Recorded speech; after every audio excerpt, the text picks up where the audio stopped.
ಕಳೆದ 20 ದಿನಗಳ ಹಿಂದೆ ನೀರಿನ ರುದ್ರ ನರ್ತನವನ್ನ ತೋರಿಸಿದ್ದ ನದಿಗಳು ಇಂದು ಬತ್ತಿ ಹೋಗುತ್ತಿದೆ.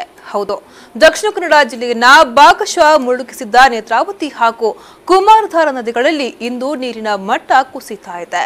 ಘಟ್ಟ ಪ್ರದೇಶಗಳ ಗುಡ್ಡಗಾಡುಗಳಿಂದ ಹೊರತ ನೀರು ಭಾಗಶಃ ನಿಂತು ಹೋದ ಪರಿಣಾಮ ಎರಡು ನದಿಗಳ ಒಡಲು ಇದೀಗ ಬರಿದಾಗಲಾರಂಭಿಸಿದೆ.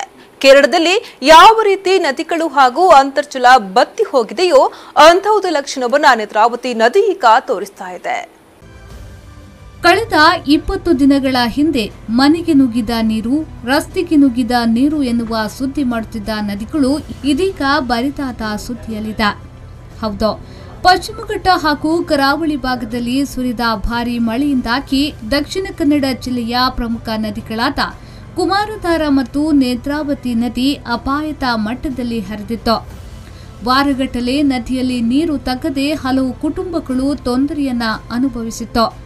ಆದರೆ ಅಂದು ಉಕ್ಕಿ ಹರಿಯುತ್ತಿದ್ದ ನೇತ್ರಾವತಿ ಹಾಗೂ ಕುಮಾರಧಾರಾ ನದಿಗಳಲ್ಲಿ ನೀರಿಲ್ಲ. ಆಶ್ಚರ್ಯದ ಸಂಗತಿಯಾದರೂ ಇದು ಒಪ್ಪಿಕೊಳ್ಳಬಹುದಾದ ಸತ್ಯವಾಗಿದೆ. ಮಳೆಗಾಲ ಇನ್ನೂ ಮುಗಿಯದ ಆ ಸಮಯದಲ್ಲಿ ಈ ಎರಡು ನದಿಗಳಲ್ಲಿ ನೀರಿನ ಮಟ್ಟ ಈ ರೀತಿ ಇಳಿಮುಖವಾಗಿರುವುದು ಈ ಭಾಗದ ಜನರ ಆತಂಕಕ್ಕೂ ಕಾರಣವಾಗಿದೆ. ನಮ್ಮ ಈ ದಕ್ಷಿಣ ಕನ್ನಡ ಜಿಲ್ಲೆ ಏನು ಕರಾವಳಿ ಭಾಗ ಅಂತ ಹೇಳ್ತೇವೆ, ಇಲ್ಲಿ ನಮ್ಮಲ್ಲಿ ಕಾಡು ಜಾಸ್ತಿ, ಮಳೆ ಜಾಸ್ತಿ. ಏನು ಜೂನು, ಜುಲೈ, ಆಗಸ್ಟ್, ಸೆಪ್ಟೆಂಬರ್ 4 ತಿಂಗಳು ಕಂಟಿನ್ಯೂಸ್ ಮಳೆ ಬರಬೇಕಿತ್ತು. ಮಳೆ ಈಗ ನೋಡಿ, ಈಗ ಅಲ್ಲಿ ಸೆಪ್ಟೆಂಬರ್ ಆಗಿದೆ. ಮೊನ್ನೆ ಸಿಕ್ಕಾಪಟ್ಟೆ ಬಂತು, ಏನು ಭೂಕಂಪ ಆದಾಗೆ ಆಯಿತು, ಪ್ರಳಯವೇ ಆಗಿ ಹೋಯಿತು. ಏನು ಸುಬ್ರಹ್ಮಣ್ಯ ಮತ್ತು ಈ ಭಾಗ ಎಲ್ಲ ಕಡೆಯಲ್ಲಿ, ಇವನ್ ಉಪ್ಪಿನಂಗಡಿಯಲ್ಲಿ ಕೂಡ ಆಗಿ ಹೋಯಿತು. ಅಂದರೆ ಈಗ ಈ ನೀರಿನ ಜಲಮಟ್ಟ ಇಳಿಲಿಕ್ಕೆ ಕಾರಣ ಏನು ಅಂತ ಹೇಳಿದರೆ, ಈಗ ಪ್ರಕೃತಿಯನ್ನು ಜನ ನಾಶ ಮಾಡಿದ್ದಾರೆ. ಯಾಕೆಂತ ಹೇಳಿದರೆ ಅಲ್ಲಲ್ಲಿ ಗಣಿಗಾರಿಕೆಗಳು ಆಗ್ತಾ ಉಂಟು, ಆಮೇಲೆ ಮರಳುಗಾರಿಕೆ ಆಗ್ತಾ ಉಂಟು.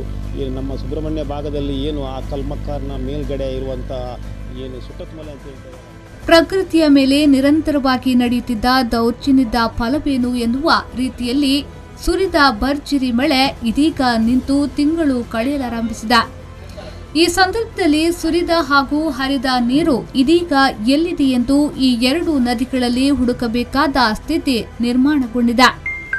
ಸೆಪ್ಟೆಂಬರ್ ತಿಂಗಳಿನಲ್ಲಿ ಈ ರೀತಿಯ ಪರಿಸ್ಥಿತಿಯಾದಲ್ಲಿ ಮುಂದಿನ ದಿನಗಳಲ್ಲಿ ಕರಾವಳಿಯ ಜನ ಭಾರಿ ತೊಂದರೆಯನ್ನ ಅನುಭವಿಸಬೇಕಾದ ಸ್ಥಿತಿಯು ನಿರ್ಮಾಣಗೊಳ್ಳಲಿದೆ.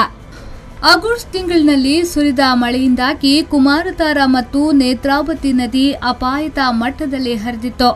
2 ಬಾರಿ ಉಪ್ಪಿನಂಗಡಿ ಪರಿಸರದಲ್ಲಿ ಎರಡು ನದಿಗಳು 30 ಮೀಟರ್ಗೂ ಮಿಕ್ಕಿದ ಎತ್ತರದಲ್ಲಿ ಹರಿದಿತ್ತು.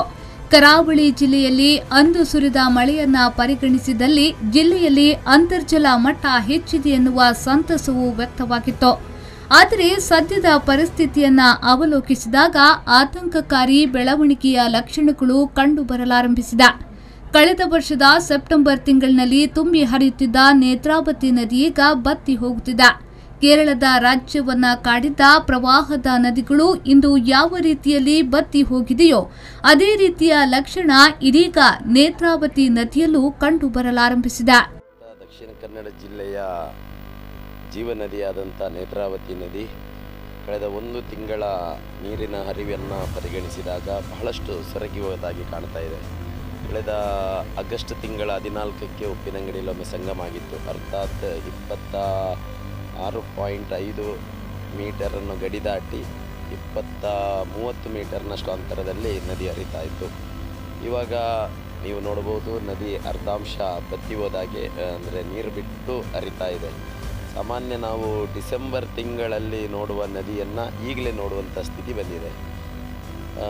ಏನೋ ಒಂದು ಈ ಬಾರಿ ಅತಿ ಮಳೆ ಬಿದ್ದಿದೆ. ಮಳೆ ಬಿದ್ದ ಬಳಿಕ ಸುದೀರ್ಘ ಕಾಲ ಮಳೆಯ ಇದುವೇ ಇಲ್ಲ, ಮಳೆ ಕಣ್ಮರೆಯಾದಾಗ.